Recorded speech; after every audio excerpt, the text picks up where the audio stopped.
Señor, gracias damos por este domingo último de año, Señor, gracias porque me permites estar aquí en tu casa, Señor, y por todas las bendiciones recibidas en este año, Señor, de las que ninguna de ellas somos merecedores, Señor. Ahora te pedimos que seas con nosotros en este estudio, bendice mucho a nuestro hermano Esteban, guíalo, Señor, y que podamos aprender esta mañana y también que nuestro corazón sea transformado con tu palabra. En nombre de Cristo Jesús lo pedimos. Amén. Amén. Amén. Muy bien. Hebreos capítulo 12. Hebreos capítulo 12.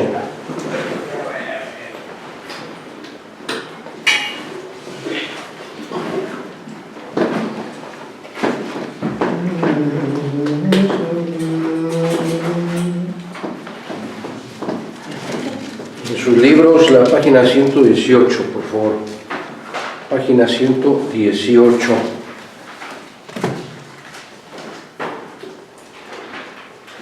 Estamos estudiando ya los últimos 3 versículos del capítulo 12, así es que primero Dios hoy lo terminamos y nos vamos directo al examen.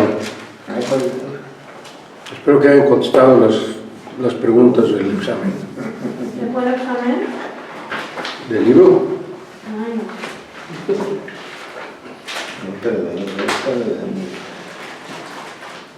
Página 118. Vamos a leer al unísono Hebreos 12, de los versículos 16 hasta el 28, o sea, al final. Bueno, desde el 25, vamos a leer desde el 25 hasta el 28.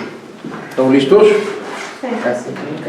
Sí. Mirad que no desechéis al que habla, porque si no escaparon aquellos que desecharon al que los amonestaba en la tierra, mucho menos nosotros si desecháramos al que amonesta desde los cielos, la voz del cual conmovió entonces la tierra, pero ahora ha prometido diciendo, aún una vez, y conmoveré no solamente la tierra, sino también el cielo. Y esta frase, aún una vez, indica la remoción de las cosas movibles como cosas hechas para que queden las inconmovibles.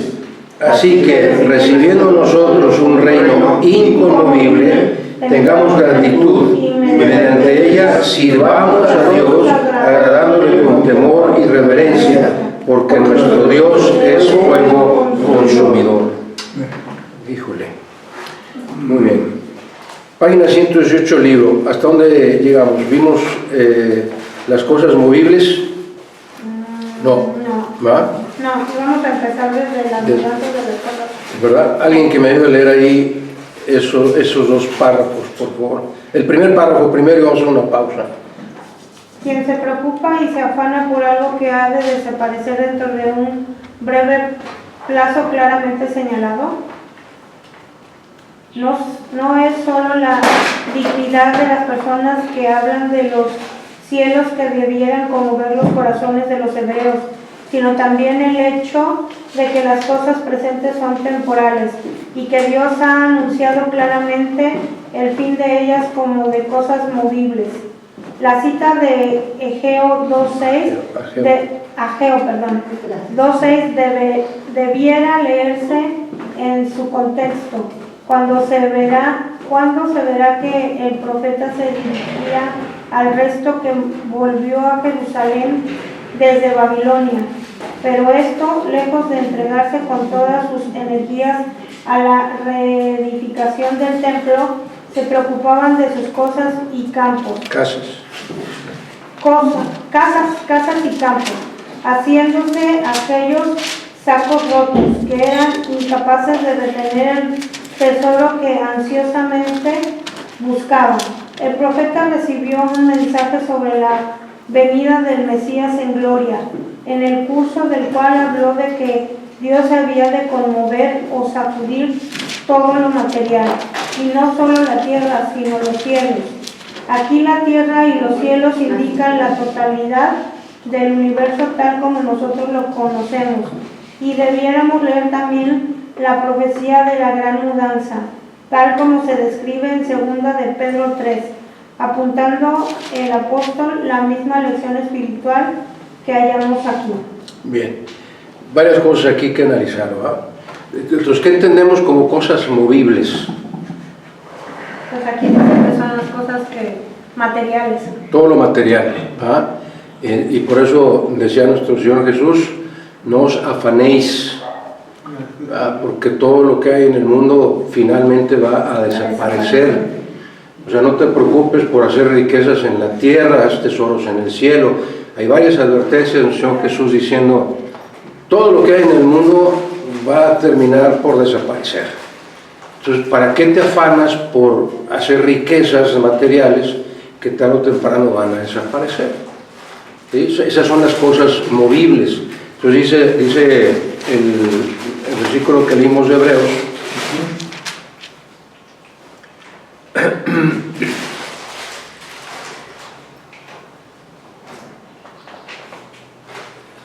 ...27, dice esta frase, aún una vez indica la remoción de las cosas movibles como cosas hechas, para que una vez quitado todo esto movible, queden las cosas inconmovibles. ¿Qué son las cosas inconmovibles? Lo vamos a ver más adelante. Entonces dice Ageo 2.6, que es la cita que viene aquí en el libro. Porque así dice Jehová de los ejércitos, de aquí a poco yo haré temblar los cielos y la tierra, el mar y la tierra seca. Yo haré temblar los cielos y la tierra, el mar y la tierra seca. Y aquí acabamos de leer a qué se refiere la expresión los cielos. ¿Qué comprenden los cielos? Pues todo el universo. Todo el universo. Todos los cielos que están. ¿Se acuerdan que hay 3 cielos? Sí. ¿Quién me dice cuáles son esos 3 cielos? Es el que vemos aquí todo azulito, El a primer veces, cielo. a veces gris. Es el primer cielo. La atmósfera y la vida. No, luego es el universo y de ahí sigue el tercer cielo, que es tercer donde cielo. ya no sabemos nosotros dónde está. Exactamente. Entonces Dios está en el tercer cielo, o sea, más allá del universo. El primer cielo es la bóveda celeste que le llaman los científicos. ¿Ah? El segundo cielo es todo lo que vemos del universo, que los científicos siguen diciendo, es que se va a seguir expandiendo y no hay forma de controlarlo y un día va a explotar. Ay, Dios mío. Pues sí va a explotar porque no saben que Dios lo va a hacer explotar. Exacto. ¿Ah? Y finalmente el tercer cielo, que es donde habita la divinidad, ¿ah? La Trinidad, Dios Padre, Dios Hijo, Dios Espíritu Santo. Ahora, aquí nos dice también la cita de primera de Pedro 2, segunda de Pedro 3, perdón, segunda de Pedro 3, y alguien que me ayude a leer, segunda de Pedro 3, versículos 10 al 13, segunda de Pedro 3, versículos 10 al 13. Pero el día del Señor vendrá como ladrón en la noche, en el cual los cielos pasarán con grande estruendo y los elementos ardiendo serán deshechos, y la tierra y las obras que en ella hay serán quemadas, puesto que todas estas cosas han de ser desechadas. ¿Y cómo no debéis vosotros amar en santa y piadosa manera de vivir? Esperando apresurándoos para la venida del día de Dios, en el cual los cielos encendiéndose serán desechados y los elementos, siendo quemados, se fundirán. Pero nosotros esperemos según sus promesas, cielos nuevos y tierra nueva, en los cuales mora la justicia. Amén. Gracias, Dani. Entonces, el día del Señor vendrá. ¿A qué se refiere? La segunda venida de Cristo. ¿Ah? Y dice, ese día los cielos, otra vez, el primero y el segundo cielos, pasarán con gran estruendo y serán deshechos, y la tierra, las cosas movibles, las obras que en ella hay serán quemadas, las cosas movibles. Versículo 12, nosotros debiéramos estar esperando y apresurándonos para esa venida del día del Señor, la segunda venida de Cristo, otra vez dice el apóstol Pedro, en el cual los dos cielos encendiéndose serán deshechos y los elementos serán quemados y se fundirán, las cosas movibles, todo eso va a desaparecer. Pero nosotros, los cristianos, los hijos de Dios, esperamos, según sus promesas, las promesas de Dios, las promesas de Cristo, cielos nuevos y tierra nueva.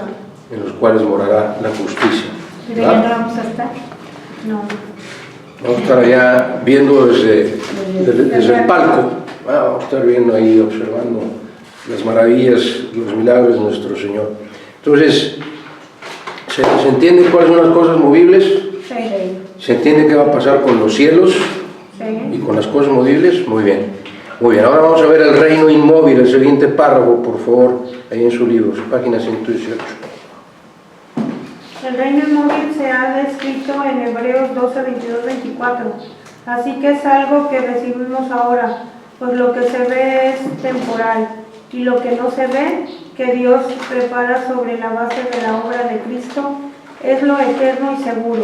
Ahora bien, según las lecciones del capítulo 11, este reino se percibe y se aprecia por el principio de la fe que se goza en lo que Dios ha revelado, pero lo invisible de hoy se manifestará plenamente en un porvenir muy próximo, y la sabiduría espiritual consiste en echar mano a la vida eterna, con el fin de ordenar nuestro pensar y nuestra obra en conformidad con el plan eterno de Dios.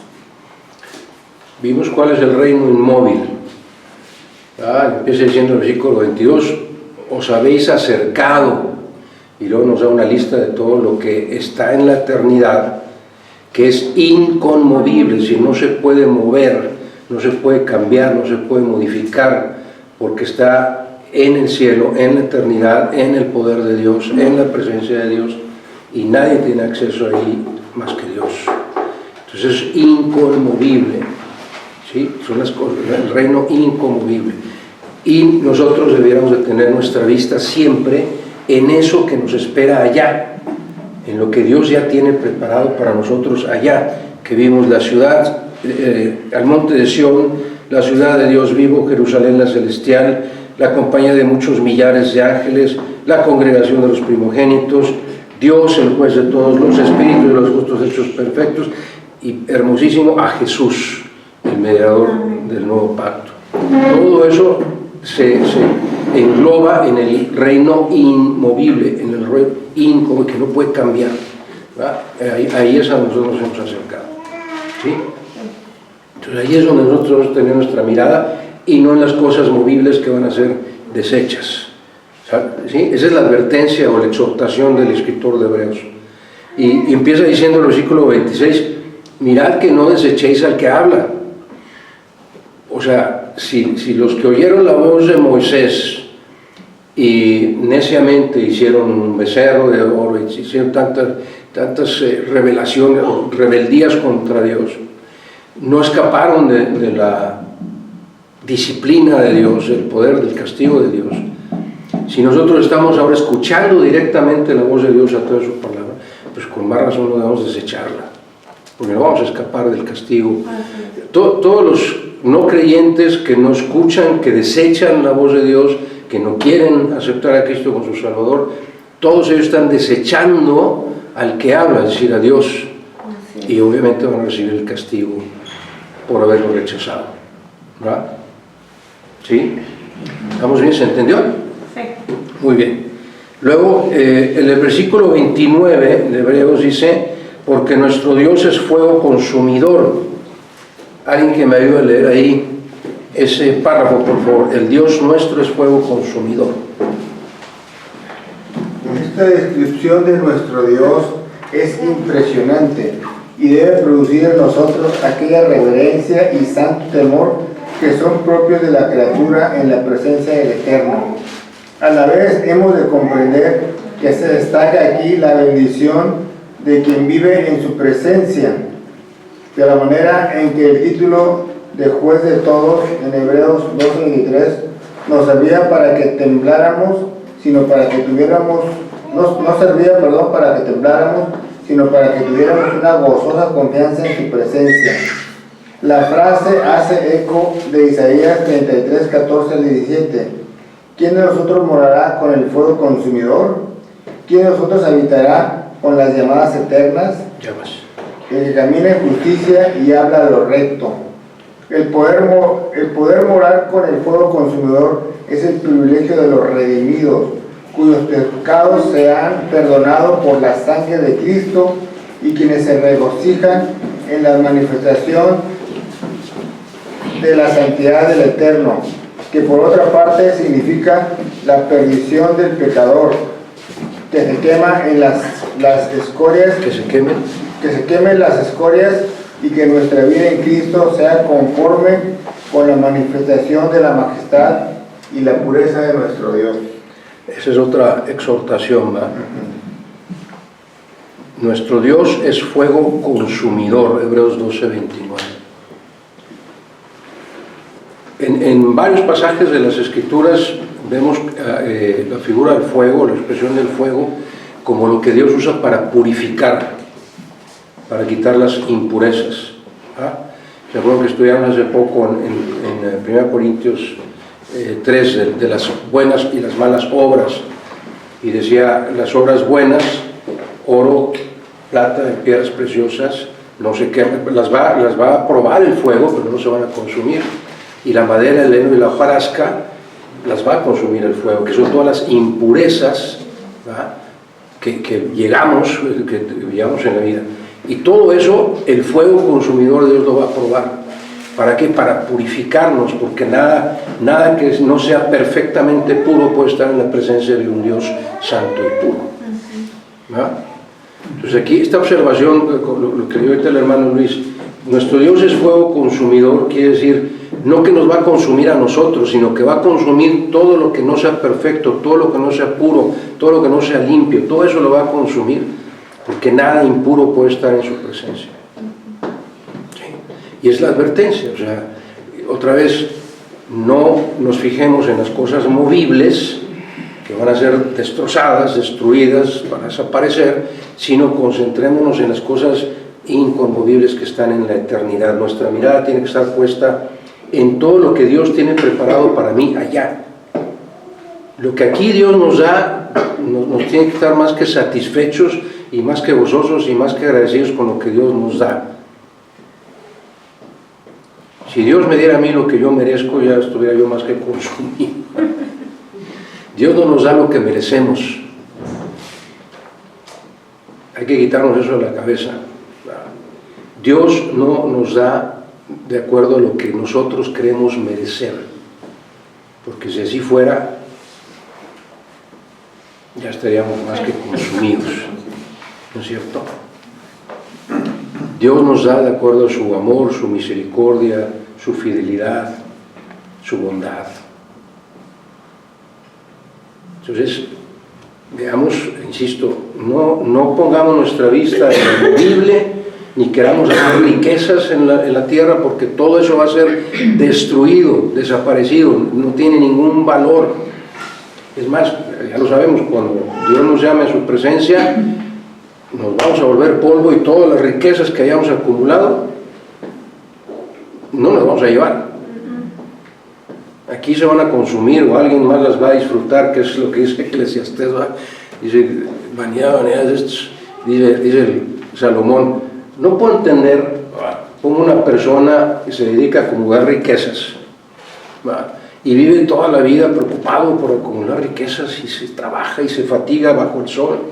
Dice, y no sabe para quién está acumulando todas esas riquezas, porque el día que se muera, se les va a quedar a sus hijos, se las van a robar, o algo va a pasar con todo eso, no se va a llevar nada. Entonces, ¿qué caso tiene afanarte con hacer riquezas en el mundo? Si nada de eso vas a quedar.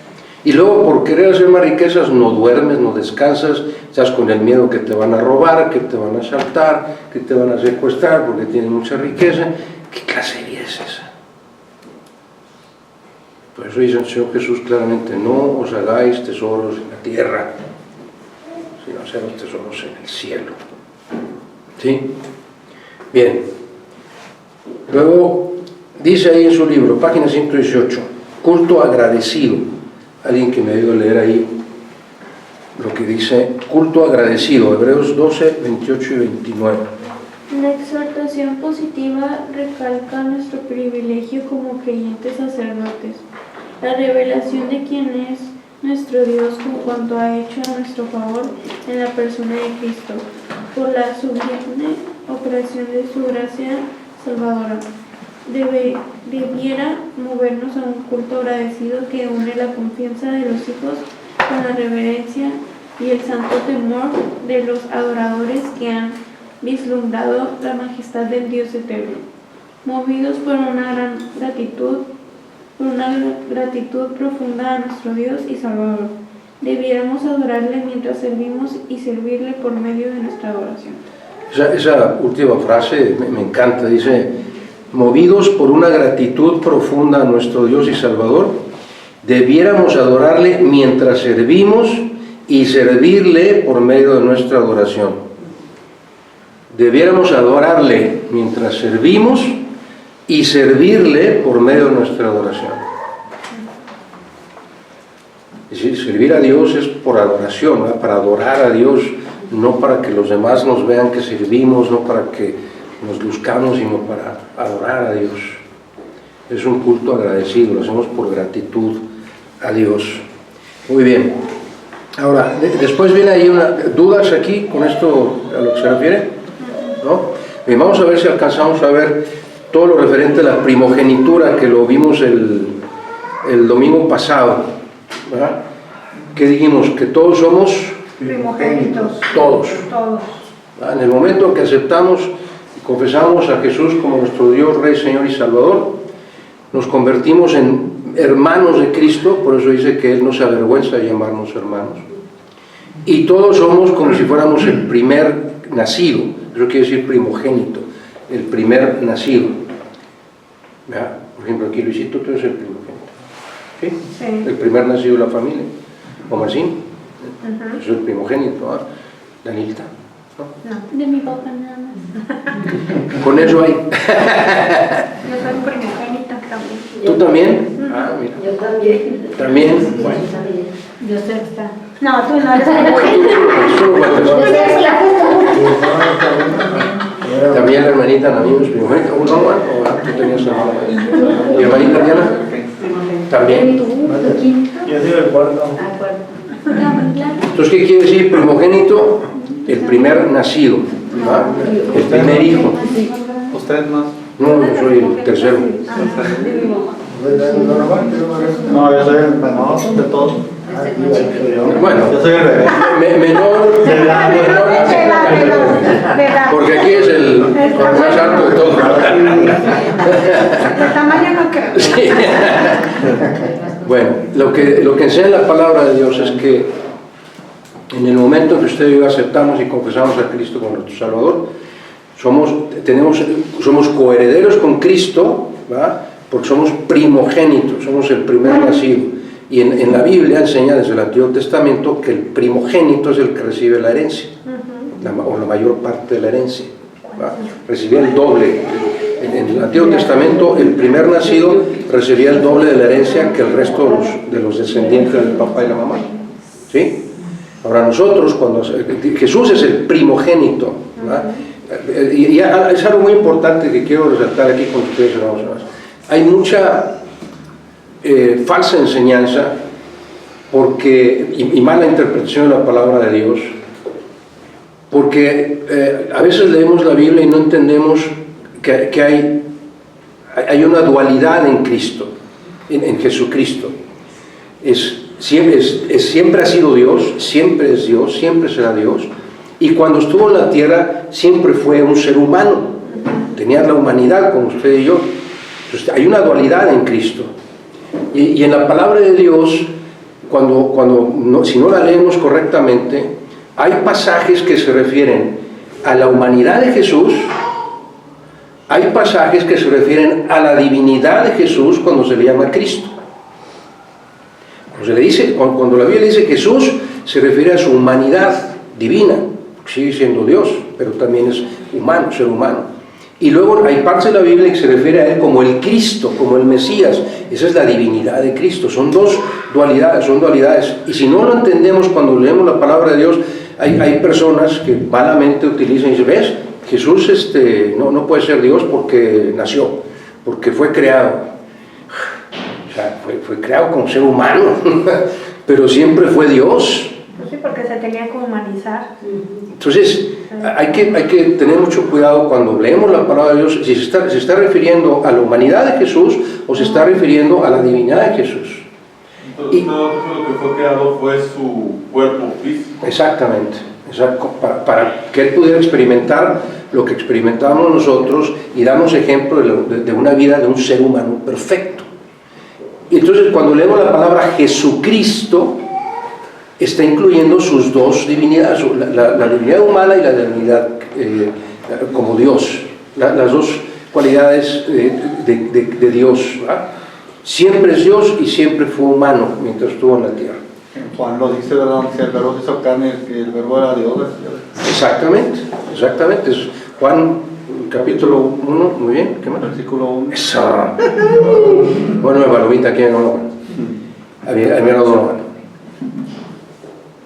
El verbo, que es la palabra de Dios, que es Dios mismo, se hizo carne, ¿verdad? Sí, fue creado como ser humano, pero era Dios primero, siempre fue Dios primero. Y Dios lo hizo carne para que habitara entre nosotros y viéramos la gloria de Dios reflejada en Él. ¿Sí? Ustedes tengan mucho cuidado cuando leen la Biblia, traten de entender, a ver, aquí ¿está hablando de Jesús, o está hablando de Cristo, o está hablando de Jesucristo? Y entendamos bien el contexto de la palabra de Dios, ¿ok? Entonces, dudas con la primogenitura, lo que quiere decir ser primogénito, ¿no? Bueno, esto viene en consecuencia a lo que hizo Esaú. O sea, el autor de Hebreos sigue hablando de Esaú. ¿Qué fue lo que hizo Esaú? Vendió su primogenitura. La vendió, ¿verdad? Por un asadito. Dicen que fue por un asadito de lentejas, ¿verdad?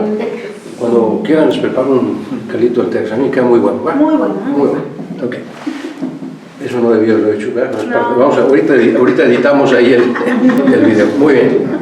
Ahora, vamos a ver las distintas primogenituras de las que habla la palabra de Dios acerca de Jesucristo, de Jesús, ¿ok?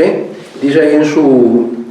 Y vamos, alguien que tenga el libro ahí, libro de estudio, vaya buscando las citas, Colosenses 1.15, Colosenses 1.18, Apocalipsis 1.5, el que tenga su libro ahí, ayúdenme para ir buscando los pasajes y que vayamos siendo un poquito más ágiles en el estudio de esta parte de la palabra de Dios, ¿verdad?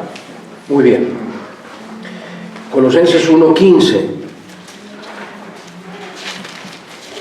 El que lo encuentre primero, lo dice. Colosenses 1.15.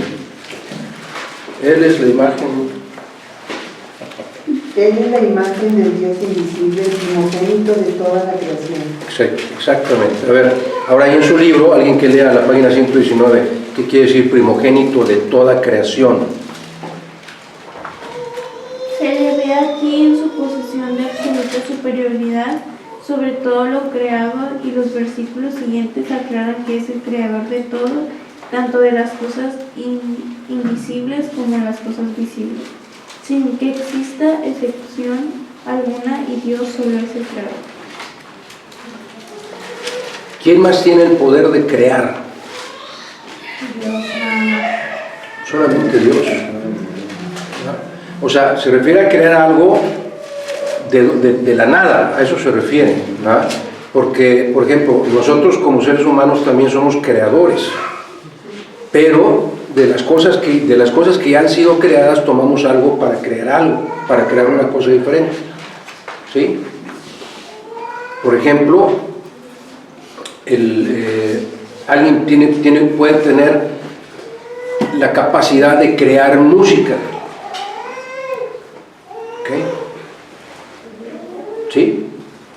Es una naturaleza humana. Alguien puede crear un invento que antes no existía, pero está usando cosas ya creadas para ello, creadas por Dios.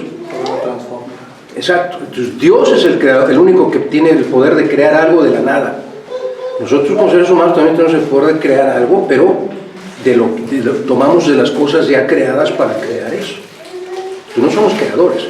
El verdadero creador es solamente Dios, que crea algo de la nada. No existe nada, y de la nada creó el universo entero como lo conocemos, ¿sí? Y Dios es el primogénito de toda la creación. Jesús es el primogénito de toda la creación porque Él estaba en la creación. En el principio, Génesis 1.1. En el principio, Génesis 1.1. En el principio creó Dios los cielos y la tierra. ¿Verdad? ¿De qué los creó? ¿Qué había? O sea, ¿qué tomó Dios para crearlos? Nada. Solo la ordenó.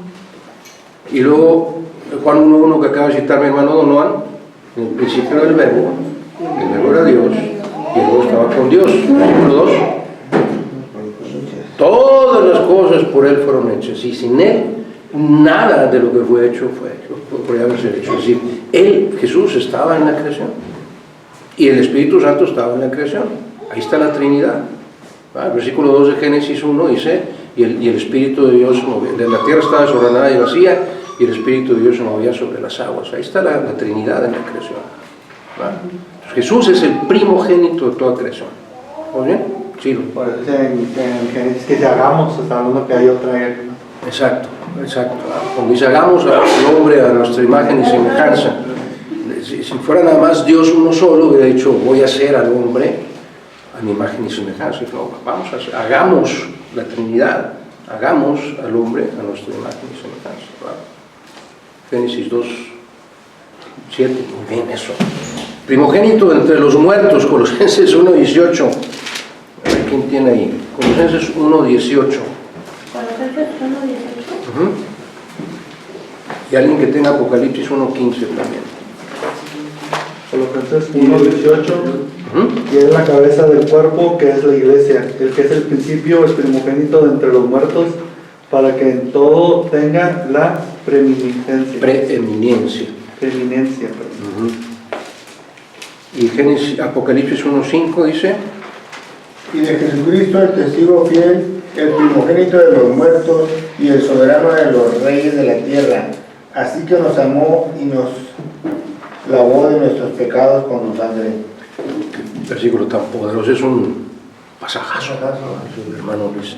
Vamos a ver cómo nos explicamos esto, el primogénito de entre los muertos. Página 119 al final, por favor.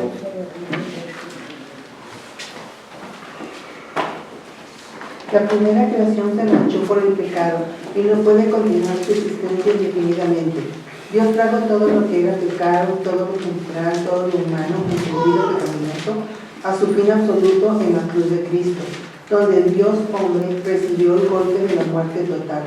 En su resurrección de entre los muertos inaugura una nueva creación basada enteramente sobre la perfección de su persona y obra, y que no puede fallar nunca, de la manera en que tuvo absoluta prioridad sobre la primera creación, siendo el creador de todo, así tiene absoluta superioridad y anterioridad respecto a la nueva creación, que es su obra de forma tan especial y única.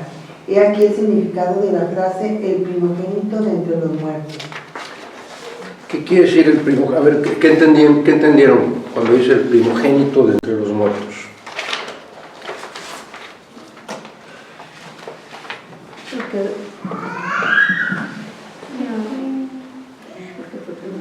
Dice que a partir de su resurrección se crea una nueva creación, así como en la primera creación fue Adán y Eva, ¿verdad?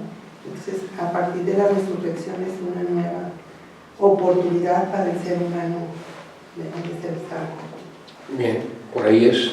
Es decir, cuando Dios creó a Adán y a Eva, ¿los creó para que no murieran? Sí. ¿Va?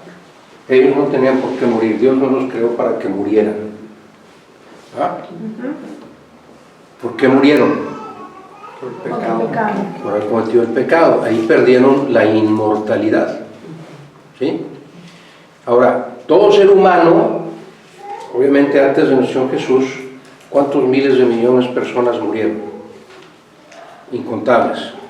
Entonces, ¿por qué Jesús es el primogénito de los muertos? El primogénito de entre los muertos. Porque fue el primero que murió como ser humano y resucitó. Ahora, Va a decir, bueno, es que Jesús resucitó a Lázaro. Sí, es cierto, pero Lázaro volvió a morir como ser humano. Y fue resucitado por Jesús. No resucitó por él mismo. Lázaro no resucitó por su propio poder. ¿Ah? Pero Jesús sí resucitó por su propio poder. Entonces es el primogénito de entre los muertos que resucitó, como explicaba ahorita la hermana Meléndez. ¿Ah? Por eso es el primogénito de entre los muertos. Es decir, el primer muerto que vivió. ¿Sí? Es el primogénito de entre los muertos. No de los muertos, no el primero que murió, sino el primogénito de entre los muertos que resucitó y vive, porque Cristo vive, ¿no? ¿Amén? Porque Él vive a la diestra de Dios. Eso quiere decir el primogénito de entre los muertos. El primero que murió, pero que resucitó por su propio poder y está vivo. ¿Se entendió? Sí. ¿Se lo pueden explicar a alguien más si alguien les pregunta? Sí. ¿Sí? ¿Sin duda? Muy bien. Ok, Romanos 8:29. Ya estamos en la página 120 de sus libros, ¿eh? Porque los que antes conoció también los predestinó para que fuesen hechos conforme a la imagen de su Hijo, para que Él sea el primogénito entre muchos hermanos. Alguien que quiera leer ahí ese párrafo, por favor. La primera raza creada a la imagen y semejanza de Dios fracasó en la caída, pero el propósito de Dios no puede quedar frustrado. Por la obra de la cruz y de la resurrección, como hace, hecha efectiva en la vida de los creyentes por la potencia del Espíritu Santo, se crea otra raza cuyos miembros reflejan la gloria y la semejanza del Hijo, que son las... Corto aquí. Muy bien. El Hijo es necesariamente el primero, el primogénito, el que ocupa la posición de absoluta preeminencia respecto a todos aquellos a quien Él mismo redimió. Por eso no se avergüenza de llamarnos hermanos, dice la palabra de Dios. ¿Sí? Lo que estamos viendo ahorita, la primera raza, Adán y Eva, fracasó por el pecado, y ahora todos los que estamos en Cristo somos una nueva creación. Y Él es el primogénito de esa nueva creación, porque Él como ser humano nunca pecó, y esperaría que nosotros tampoco pecáramos como sus hermanos, ¿verdad? Siendo hermanos Él esperaría que nosotros tampoco pecáramos, porque nos dio ejemplo de vida. Por eso dice Romanos 8:29, porque para que fuésemos hechos conforme a la imagen de Jesucristo, de Jesús, que viéramos como vivió Él, para que Él tenga muchos hermanos, pero Él es el primero. ¿Sí? Ahí sí, como Jesús está hablando, fíjese cómo dice el versículo, el Hijo en mayúscula, Jesús es el primer ser humano creado por Dios en absoluta perfección y sin pecado. Por eso Él es el primero entre muchos hermanos. ¿Vamos bien? Sí. ¿Dudas? ¿No? Hebreos 1:6. Ahora sí vamos hasta Hebreos.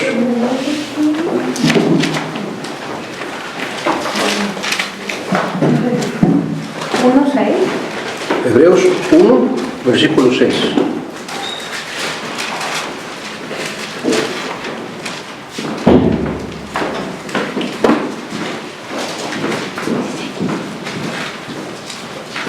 Y otra vez, cuando introduce el primogénito en el mundo, dice: adórenle todos los ángeles de Dios.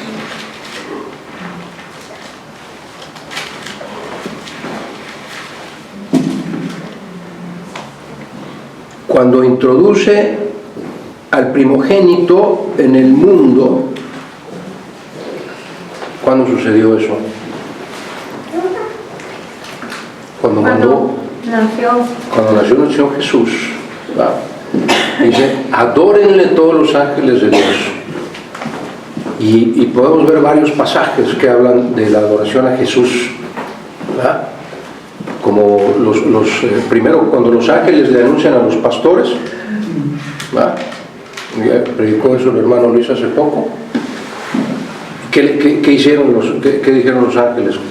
Miles de voces cantando y alabando, ¿va? Gloria a Dios y paz a los hombres, ¿sí? Y luego los sabios que vinieron a adorarle, que decía el hermano Juan el domingo pasado, que fueron no sé cuántos, no eran 3, eran muchísimos. ¿A qué vinieron? A adorarle. A adorar a Jesús. Se van mucho de adorar. Cuando nuestro Señor Jesús surge de las aguas del bautismo, se oyó una voz del cielo que dijo: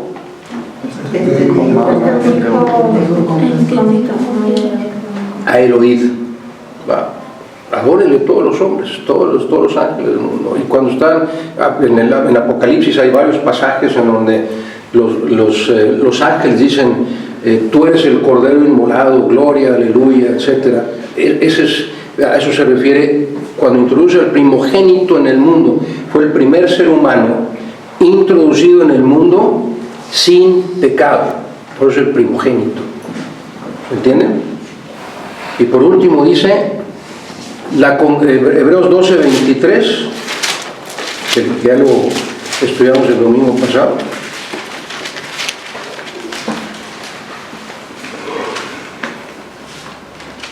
Nos hemos acercado a la congregación de los primogénitos. ¿Va? ¿Qué dice ahí en su libro? Página 120. La congregación de los primogénitos. Todos los salvos de la nueva creación deben su vida y su felicidad a la muerte y la resurrección de Cristo. Pero la Iglesia surgió en relación inmediata con este magno acontecimiento según la relación de los finales de los Evangelios y los primeros capítulos de los Hechos. Los miembros de la Iglesia son pues los primogénitos o las primicias de sus criaturas. Santiago 1:18. Por su enlace directo y completo con el primogénito de entre los muertos, como hemos visto, se distingue la Iglesia de los primogénitos de los espíritus de los justos hechos perfectos. En el pasaje que hemos estudiado, bien que estos también se hallan en la Sion celestial. Gracias, Dani. Es decir, antes de Jesús no existía la Iglesia. ¿Cierto o falso? Cierto. Se reunían los hebreos o los judíos, se reunían a adorar a Dios Padre, ¿va? En la esperanza de la venida del Mesías. ¿Correcto? Entonces sí se reunían en un templo, porque esa fue la instrucción de Dios en Éxodo, ¿va? Mientras caminaban en el desierto, ellos tuvieron que hacer un templo para adorar a Dios, pero no era una iglesia, ¿va? Jesús es quien fundó la iglesia. Cuando le pregunta a sus apóstoles: ¿quién dicen ustedes que soy yo? ¿Va? Contestó el acelerado de Pedro, y ¿qué dijo? Tú eres el Cristo. Fíjense la diferencia entre Jesús y Cristo. Pedro no le dijo: tú eres Jesús. No, es el Cristo. Digo, tú eres el Mesías, tú eres el Cristo.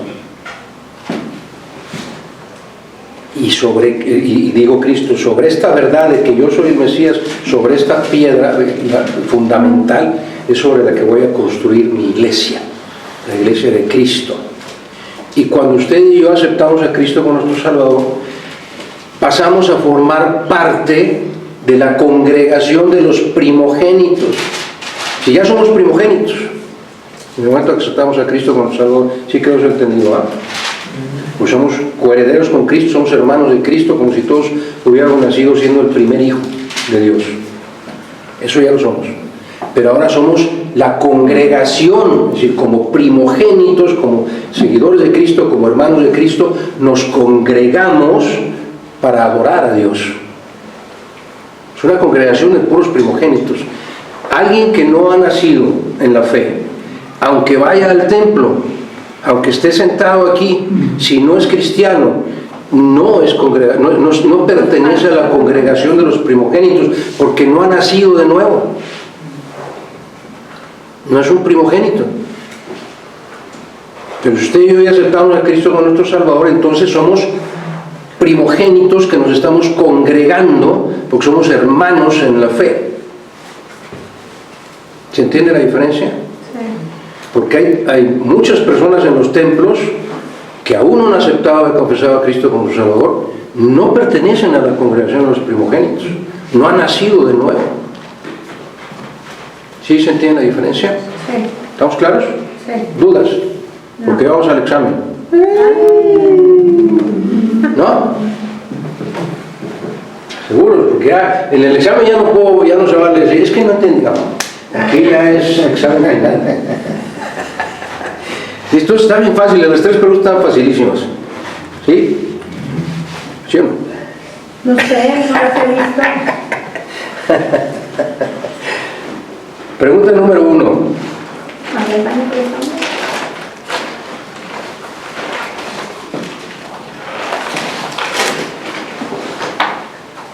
Diserte sobre la finalidad de la disciplina del dolor según las enseñanzas de Hebreos.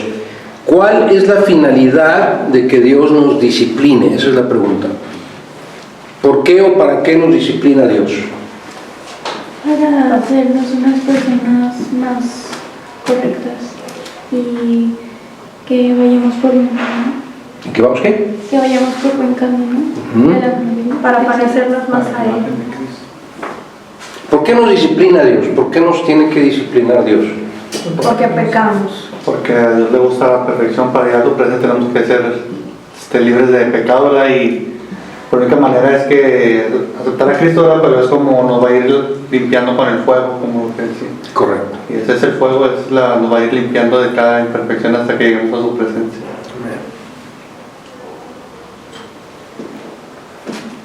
¿A ustedes los disciplinan sus papás cuando se portan mal? Digan la verdad. O sí, nunca nos portamos mal.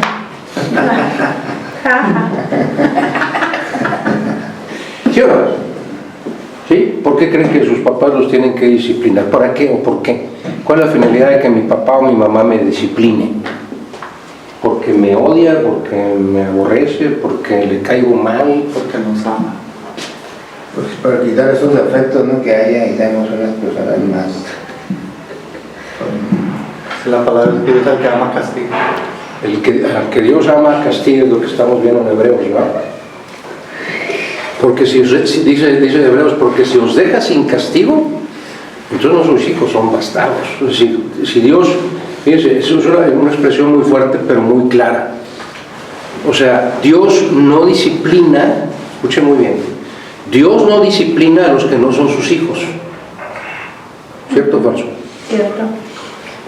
¿Qué hace Dios con los que no son sus hijos cuando se portan mal? Los castiga y les dice, tú quieres vivir tu vida y seguir haciendo tus maldades, y, bueno, es tu decisión. Pero cuando estés en el infierno como el hombre rico y Lázaro, no te quejes, porque tú fuiste ahí por negar a Jesucristo como tu Salvador. Pero a los que somos sus hijos, Él nos disciplina como un padre disciplina a sus hijos. ¿Por qué? Porque sabemos que si estamos haciendo algo mal y nadie nos reprime, nadie nos corrige, cada vez nos vamos a ir alejando más, cada vez vamos a hacer cosas más malas, cosas peores. Cuando cometemos un pecadito, que no hay pecaditos, cuando cometemos un pecado y parece que no pasa nada, ¿qué hacemos? Pues me sigo. Y no pasó nada, pues me sigo alejando de Dios. Y no pasa nada, y cada vez peco más, cada vez me alejo más de Dios. Pero cuando Dios nos disciplina es para que regresemos a su camino, para que no nos alejemos de su camino, para perfeccionarnos, como dicen ustedes, para hacernos más como Jesús. Y decía yo la analogía del diamante. ¿Se acuerdan que hice esa analogía algún día? ¿O no se acuerdan? ¿Sí saben cómo extraen los diamantes de las minas? Cuando sacan un diamante de la mina, está cubierto de carbón, suciedad. ¿Va? Y entonces, ¿qué hacen los joyeros? lo van limando, lo van limpiando, ¿sí? Cuando está cubierto de carbón no sale luz, o sea, no hay brillo del diamante. Pero conforme van limpiando el carbón, empiezan a salir rayitos de luz. ¿Verdad? Entonces imagínense que usted en las manos de Dios, y usted y yo somos, en las manos de Dios somos como un diamante. Cuando venimos a los pies de Cristo, somos como un diamante cubierto de carbón de suciedad. Y conforme Dios nos va disciplinando, nos va quitando los malos hábitos que teníamos antes de venir a Cristo, los pecados que teníamos antes de venir a Cristo, la forma de pensar equivocada que teníamos antes de venir a Cristo, la forma de hablar, la forma de pensar, la forma de expresarnos, la forma de vivir, nos va limpiando, y cada vez van saliendo más rayitos de luz que nos hacen parecernos a Jesús. Por eso nos disciplina Dios, porque quiere que nos parezcamos más a Jesús cada día. ¿Sí? ¿Ya contestó ahí la pregunta? Sí.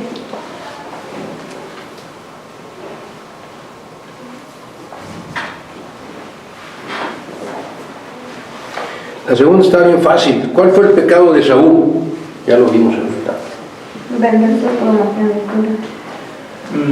Más que eso, menospreciar la responsabilidad que se le había dado. Es como cuando usted y yo le decimos a alguien, le presentamos el Evangelio a alguien, ¿no? Le decimos, oye, es como si le dijéramos, ¿no te gustaría ser el primogénito de Dios? Eso es lo que le estamos preguntando realmente. De lo que estamos estudiando lo podemos derivar. ¿Verdad? Sería una buena forma de iniciar la evangelización. ¿Verdad? Pero, oye, ¿no te interesaría ser el primogénito de Dios? ¿Qué quiere decir eso? Que si aceptas a Cristo como tu Salvador, vas a ser como el primogénito de Dios. Y lo que hizo Esaú precisamente fue rechazar esa invitación de ser el primogénito. Y Dios dice, a Jacob amé, mas a Esaú aborrecí. ¿No han visto ese versículo?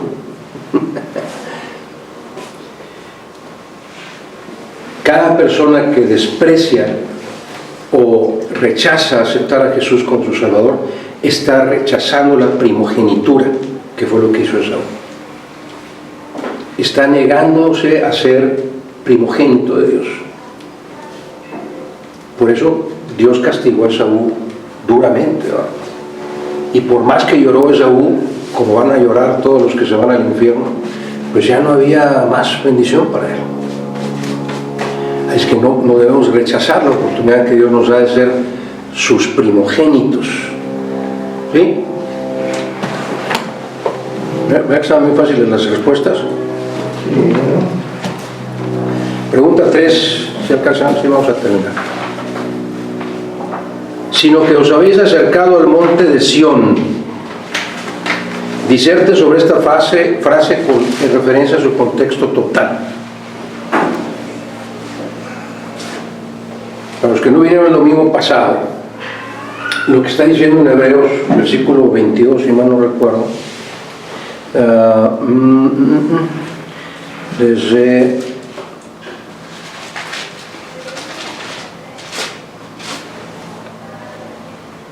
versículo 18, Hebreos 12, dice, porque no os habéis acercado al monte que se podía palpar y que ardía en fuego, a la oscuridad, a las tinieblas y a la tempestad. Sí leyeron cuando Dios llama a Moisés a la cima del monte para entregarle las tablas de la ley. ¿Se acuerdan de ese evento, no? Sí. ¿Sí? Y estaba la presencia de Dios, dice, en el monte que, ¿cómo se llama ese monte? Sinaí. Ese es el monte que se podía palpar. Pero y se veía la presencia de Dios y su voz sonaba como truenos y había relámpagos y la presencia de Dios estaba arriba del monte Sinaí. Entonces el escritor de Hebreos, ¿no te has acercado a ese monte que decía que si alguien lo tocaba moría? No te estás acercando al monte Sinaí que se puede palpar, te estás acercando al monte de Sión, que es la Jerusalén celestial. ¿Sí? Es un monte totalmente diferente. Entonces, ¿qué quiere decir? Os habéis acercado al monte de Sión. Diserte sobre esa frase con referencia al contexto total. Versículo 22 dice: sino que os habéis acercado al monte de Sión, a la ciudad del Dios vivo, Jerusalén la celestial. ¿Qué quiere decir esa frase en su contexto total? ¿Qué significa para mí que en lugar de tratar de acercarme al monte de Sinaí, que ahí hubiera muerto si lo hubiera tocado, realmente ahora me estoy acercando más bien al monte de Sión? De las cosas movibles y conmovibles, o sea, no hacer riquezas en la tierra, sino estar trabajando en hacer nuestro lugar en el cielo, con el Señor. Ahí es donde nos tenemos que estar esforzando, porque las cosas de la tierra al final van a desaparecer. Entonces es acercarnos al monte de Sión, ¿no? Así. Sí, luego que va muy de la mano ese término del monte de Oreb, el monte de Sinaí, el monte de Sión, y las cosas movibles y inmovibles, como dice Claudia, porque sí, definitivamente el monte de Sión pues es la nueva Jerusalén, es donde nosotros debemos de trabajar y debemos de enfocarnos en habitar ese monte, y ese puede ser el monte de la mayor promesa, ¿verdad? Así es. Superando por mucho lo que vivió Moisés en el monte del Sinaí. Ahora todos tenemos acceso a ese monte de Sión, ¿verdad? Y figurativamente, ¿en dónde se encontraría ese monte Sión? En el tercer cielo. En el tercer cielo. En el tercer cielo, porque dice a la Jerusalén celestial. Más de la mano con lo que hemos visto de la disciplina. El que nos esté disciplinando nos va puliendo para acercarnos más a ese lugar. Correcto. Así es. Sí, porque somos ciudadanos de Monterrey. Somos ciudadanos de allá. Somos ciudadanos de allá. Aquí solo somos unos embajadores, ¿verdad? Exacto. Aquí peregrinos, estamos peregrinos. Aquí estamos de paso, ¿verdad? Y vamos camino hacia la Jerusalén celestial, la ciudad de nuestro Dios, dice el canto. ¿Sí?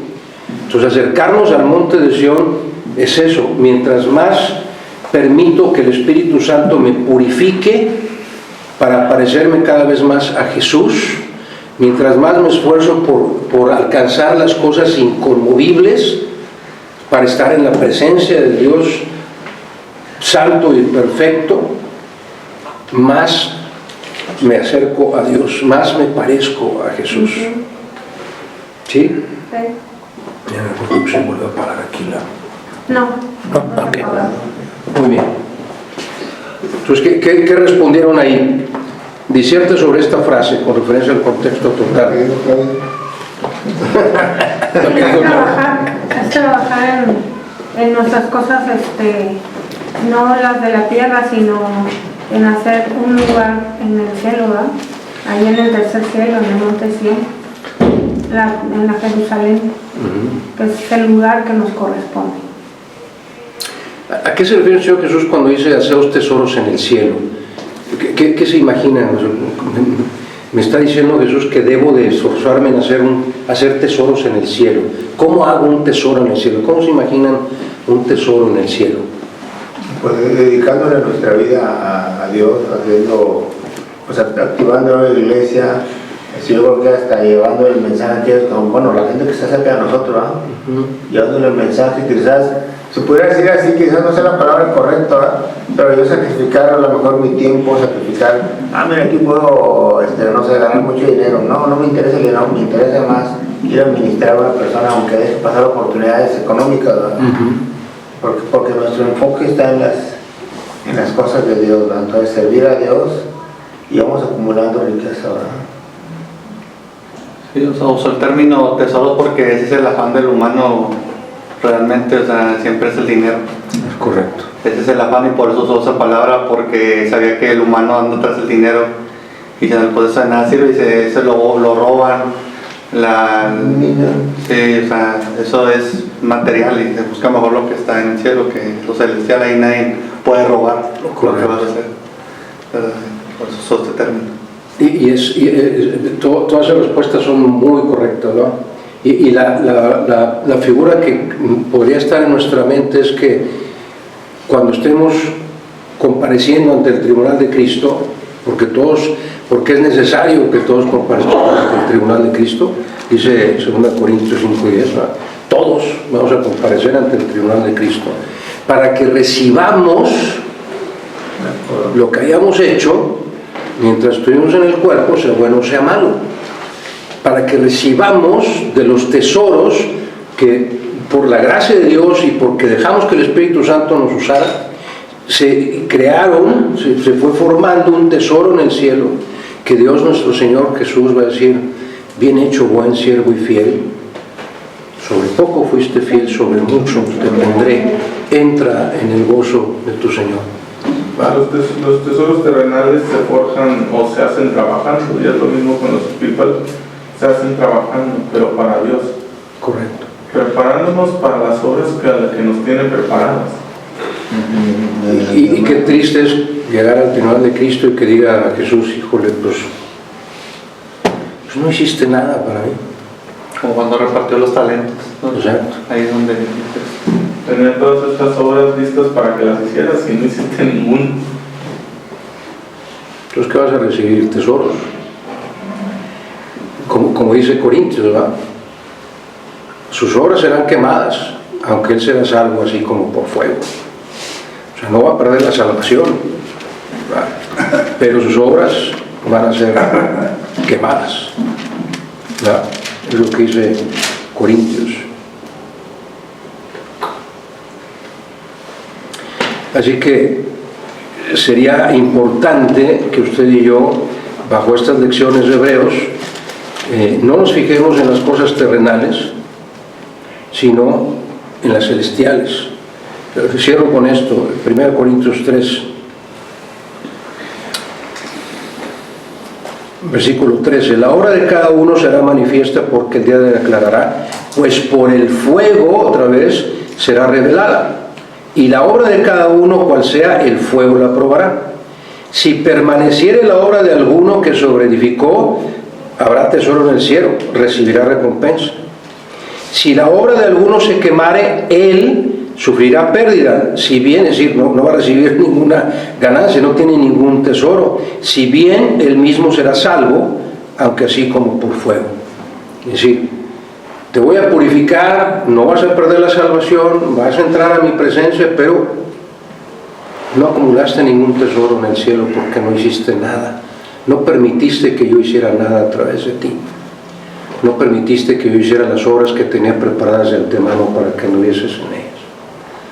¿Sí? ¿Se comprende? Eso es acercarnos al monte de Sión. ¿Vamos? Sí. Bien. Bueno, vamos a terminar con una oración y, si Dios lo permite, el año que entra vamos a empezar con el último capítulo de Hebreos, el 13. Ya estamos viendo la meta. La meta. Ajá. Sí, ha sido de mucha bendición, al menos para mi vida, el ir analizando versículo por versículo esta hermosa carta, que muchos decimos, yo insisto, que Pablo se la dictó a alguien, pero solo Dios lo sabe. Muy bien, vamos a terminar con una oración. Padre bendito, gracias una vez más, Señor, por las verdades que tú nos revelas, Señor, porque eres tú, a través de tu Espíritu, que nos hace entender tu palabra. Gracias, Padre bendito, por cada uno de los hermanos y hermanas aquí. Bendícenos, síguenos bendiciendo, Señor, con tu guía, con tu dirección. Síguenos alimentando, Señor. Síguenos limpiando de todas nuestras impurezas. Haznos brillar, Señor, para ti, para honra y gloria tuya. Que cada vez seamos más como tu Hijo Jesús. Gracias, Señor, por el privilegio de estudiar tu palabra y por la libertad que tenemos para ello. Bendícenos, pues, Padre, el resto de este día. Usa a nuestro hermano Juan Pacot para la exposición de tu palabra, y que todo lo que hagamos, Señor, sea agradable a ti, para honra y gloria tuya en Cristo Jesús. Amén. Amén y amén.